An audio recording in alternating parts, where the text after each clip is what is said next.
कैसे हैं दोस्तों। आ गया हूं मैं एक और नई वीडियो के साथ कुछ नए और इंटरेस्टिंग फैक्ट्स लेके।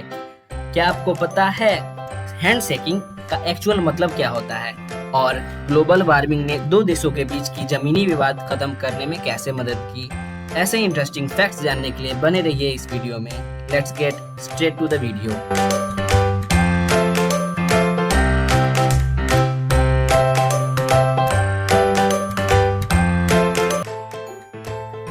फैक्ट नंबर 1, हैंड शेकिंग का असली मतलब क्या होता है।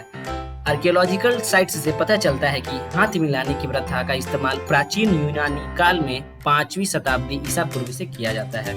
ऐसा माना जाता है कि जिस पारंपरिक अभिवादन को आज हम जानते हैं वह तब से आया है जब लोग लड़ाई के लिए तलवारों का इस्तेमाल करते थे। लोग उन्हें अपनी बाएं हाथ में एक केस में छिपा के ले जाते थे जिसे मयान कहते थे। इसका मतलब था अगर जरूरत पड़े तो वे अपने दाहिने हाथ से अपनी तलवार को खींच सकते थे। तो हाथ मिलाना जो परंपरागत रूप से आपका दाहिने हाथ से किया जाता है एक दोस्ताना अभिवादन बन गया, क्योंकि यह इस बात का सबूत था कि आप शांति से आए हैं और आपके पास कोई हथियार नहीं है। Fact number 2, pink lakes of Australia. Australia में कुछ बहुत ही फोटोजेनिक गुलाबी रंग के लेक्स हैं जो एक कॉटन कैंडी की लेक की तरह दिखते हैं। शायद सबसे प्रसिद्ध और इंस्टाग्राम पर फेमस झील हिलियार है जो पश्चिमी ऑस्ट्रेलिया के तट पर मैडी आइलैंड पर स्थित है। तो इन लेक्स का कलर पिंक क्यों होता है? यह कुछ वर्षों के लिए रहस्य रहा, लेकिन आखिरकार पहेली को तोड़ लिया गया है। ये पिंक लेक्स बहुत साल्टी होते हैं। वैज्ञानिकों ने पाया है कि हेलियर लेक्स जैसे पिंक वाटर बॉडीज में हेलो बैक्टीरिया होते हैं जो पिंक लेक्स जैसे नमकीन वातावरण में पनपते हैं।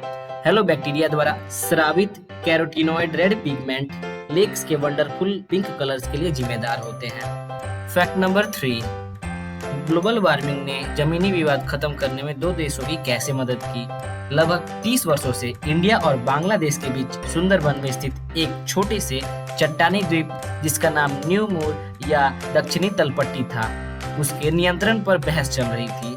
वर्षों से बातचीत से दोनों देश जिसका सॉल्यूशन नहीं कर सके उसे ग्लोबल वार्मिंग ने सॉल्व कर दिया। ग्लोबल वार्मिंग बढ़ने से बंगाल की खाई का सी लेवल बढ़ा, जिससे कि यह द्वीप 2010 में पूरी तरह से डूब गया। तो लैंड डिस्प्यूट में लैंड तो बचा ही नहीं, तो no land no dispute. Fact number 4, Las Vegas के कसिनोज में क्लॉक्स क्यों नहीं होते हैं। जब आप किसी दुकान या किसी रेस्टोरेंट में जाते हैं तो चारों ओर नजर घुमाने पर किसी दीवार पर एक घड़ी देखना एक आम बात होती है। अब कसिनोज की बात आती है। हालांकि दीवार पर लटकी हुई घड़ी एक अनवांटेड डिस्ट्रैक्शन है, तो कम से कम जहां तक कसिनोज की बात आती है, घड़ी समय बीतने का एक सिंबल है और समय बीतने पर लोगों को कई काम याद आने लगते हैं, लोग डिस्ट्रैक्ट होने लगते हैं। इसलिए आपका ध्यान एकत्रित रहे, कसिनो अपने वॉल्स पर क्लॉक नहीं लगाते हैं। इन शॉर्ट, खूब पैसा लगाओ, खूब कमाओ, खूब उड़ाओ। तो आज के लिए बस इतना ही। मिलते हैं अगले वीडियो में, तब तक के लिए बाय बाय।